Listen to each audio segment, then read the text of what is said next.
Welcome to Huberman Lab Essentials, where we revisit past episodes for the most potent and actionable science-based tools for mental health, physical health, and performance. I'm Andrew Huberman, and I'm a professor of neurobiology and ophthalmology at Stanford School of Medicine. This podcast is separate from my teaching and research roles at Stanford. It is, however, part of my desire and effort to bring zero cost to consumer information about science and science-related tools to the general public. Today's episode is going to be all about vision and eyesight, a topic that's very near and dear to my heart because it's the one that I've been focusing on for well over 25 years of my career. When we hear the word vision, we most often think about eyesight, or our ability to perceive shapes and objects and faces and colors.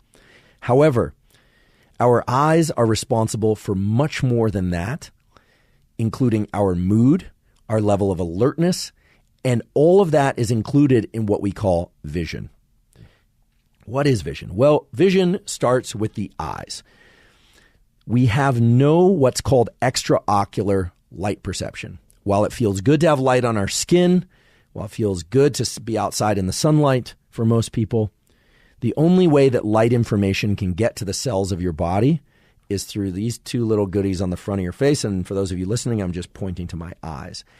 As many of you have heard me say before on this and other podcasts, your eyes, in particular your neural retinas, are part of your central nervous system. They are part of your brain. They're the only part of your brain that sits outside the cranial vault. In other words, you have two pieces of your brain that deliberately got squeezed out of the skull during development and placed in these things we call eye sockets. Now, the eyes have a lot of other goodies in them that are very important, and those are the goodies that we're going to focus on a lot today. There's a lens to focus light precisely to the retina. There are also other pieces of the eye that are designed to keep the eye lubricated. You also have these things that we call eyelashes. Most people don't know this, but eyelashes are there to trigger the blink reflex. They aren't just aesthetically nice. Eyelashes are there so that if a piece of dust or something starts to head towards the cornea, the eye blinks very, very fast. It's the fastest reflex you own. We also have these things called eyelids. Now, eyelids might seem like the most boring topic of all, but they are incredibly fascinating. Today, we're going to talk about how you can actually use your visual system to increase your levels of alertness based on the neural circuits that link your brainstem with your eyelids. So, let's talk about what the eyes do for vision. Basically, the entire job of the eyes is to collect light information and send it off to the rest of the brain in a form that the brain can understand. Remember, no light actually gets in past those neural retinas. It gets to the neural retina, and we have specific cells in the eye called photoreceptors. They come in two different types, rods and cones. Cones are mainly responsible for daytime vision, and the rods are mainly responsible for vision at night or under low light conditions, generally speaking. These photoreceptors, the rods and cones, have chemical reactions inside them that involve things like vitamin A, and that chemical reaction converts the light into electricity.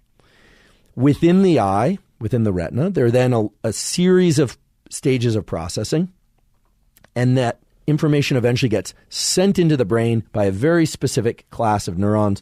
They're called retinal ganglion cells. Now, here's what's incredible. I just want you to ponder this for a second. This still blows my mind. Everything you see around you, you're not actually seeing those objects directly. What you're doing is you're making a best guess about what's there based on the pattern of electricity that arrives in your brain. Now, that might just seem totally wild and hard to wrap your head around, but think about it this way, because this is the way it actually works. Let's take an example of a color like green or blue.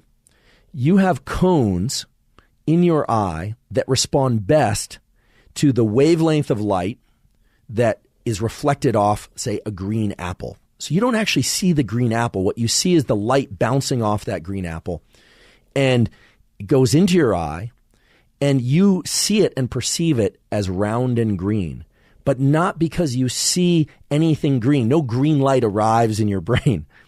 What happens is your brain actually compares the amount of green reflection coming off that apple to the amount of red and blue around it. What the brain is receiving is a series of signals, electrical signals, and it's comparing electrical signals in order to come up with what we call these perceptions, like I see something green, a green apple, or I see red. So that's what I'd like you to understand about the way the eye communicates with the brain. I would also like you to understand that the brain itself is making these guesses, and that those guesses are largely right. How do I know that? Well, they're right because when you reach out to grab a glass, most of the time you grab the glass and you don't miss, right?